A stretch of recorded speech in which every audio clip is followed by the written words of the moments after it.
जास्त विचार करून गोंधळ वाढवण्यापेक्षा मला आत्ता काय करता येईल हा एकच प्रश्न विचारायचा आणि करून टाकायचं.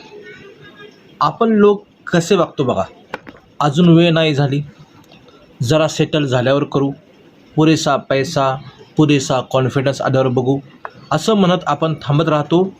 इनफ झाल्याची वाट बघत बसतो.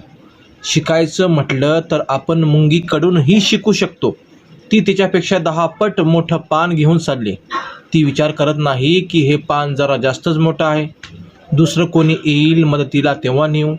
तिला जे शक्य आहे ते ती उचलते आणि चालायला लागते पुन्हा पुन्हा, रोज रोज. Perfect timing, perfect mood, perfect परिस्थिती कधीच येत नाही.